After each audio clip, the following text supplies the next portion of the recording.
समाज उसी समय अति तेज व्यासराज जी को शिष्य गणों सहित हरि नाम का स्मरण करते हुए आए। समाज शास्त्र को जानने वाले भी श्री सूर्य जी को आते देखकर महातेज सोनकादि मुनि खड़े हो गए। सब धर्मों को जानने वाले भी श्री सूर्य जी तथा ब्रह्म विष्णु ने शीघ्र ही पृथ्वी पर दंडवत नमस्कार करके सोनकादि मुनि के दिए हुए आसन पर सिद्धमान बुद्धिमान सूर्य जी बैठ गए। बैठे हुए सूर्य जी से मुनियों ने नमस्कार करके हाथ जोड़कर कहा कि हे मैं सूर्य, कलिकाल में मनुष्य हरि भक्ति कैसे उपाय होगी कहिए, क्योंकि कलिकाल में सब प्राणी पाप करने में तत्पर और वेदहीन हो जाएंगे। उनका कल्याण किसी प्रकार से होगा। यह कलयुग में कोई मनुष्य पुराण थोड़े आयु वाले निर्धन अनेक पीड़ों से पुण्यवती परिश्रम से होता है। इसे कलयुग में कोई मनुष्य पुराण न करे, पुराण के और नष्ट होने में पाप में प्रवृत्ति हो जाएगी, तब तुझे ज्ञान वाला मनुष्य सब नष्ट हो जाएंगे। हे सूर्य, किसी तरह परिश्रम थोड़े धन कुछ ही समय प्रण प्राप्त हो, ऐसा कोई उपाय हम लोग को प्रण कीजिए। जिस उपदेश से प्रण पाप करता है उसका भाग्य होता है। प्रण का उपदेश करने वाले दयालु कपट रहे पाप निवृत्त चार तरह का मनुष्य जो होते हैं नारायण के समान होते हैं। संसार में जो ज्ञानी होकर दूसरे को ज्ञान नहीं देते हैं उसका ज्ञानी भी परमेश्वर प्रसन्न नहीं होते हैं। जो अपने रूप से दूसरे को संतुष्ट देते हैं उन मनुष्य रूप धारण की नारायण ही जाने। हे महामंत्र, ऐसा कौन सा व्रत है कि जिसे करने से हम लोग को सुनने की इच्छा है? मनुष्य का वेदांत के ज्ञान थे आप जैसे दूसरे को नहीं देखते हैं, क्योंकि व्यास जी के शिष्य हुए। सूर्य जी बोले कि से तुम धन्य हो, विष्णु के अग्रवान कारण की सब प्रणाली के संदेश चाहते हो तो सुनो।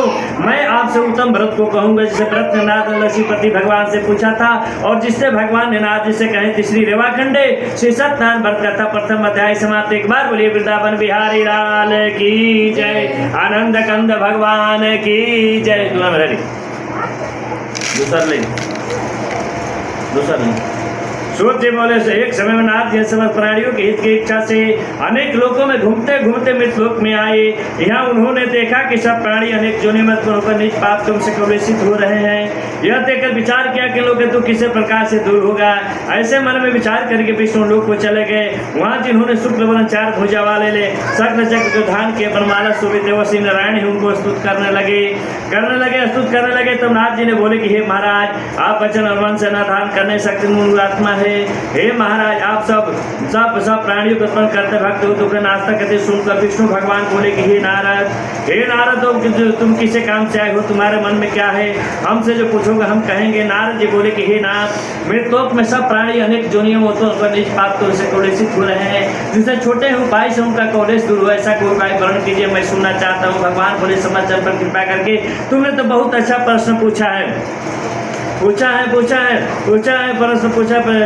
जो व्रत तीनों लोक में आते जो आज आपके कहने से मैं प्रकाशित कर रहा हूँ।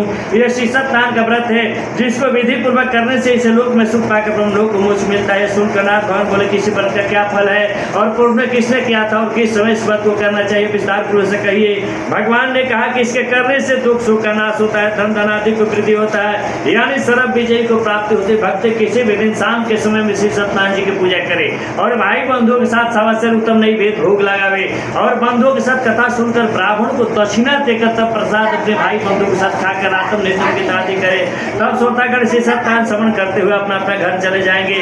इसी प्रकार व्रत करने से मनोवांछित फल प्राप्त होता है, मिलता है। कोई विशेषकर कलिकाल में इसे पढ़कर दूसरा कोई उपाय नहीं है नारद, दूसरा उपाय नहीं है। सुनो, एक काशीपुरी गांव के नाम था।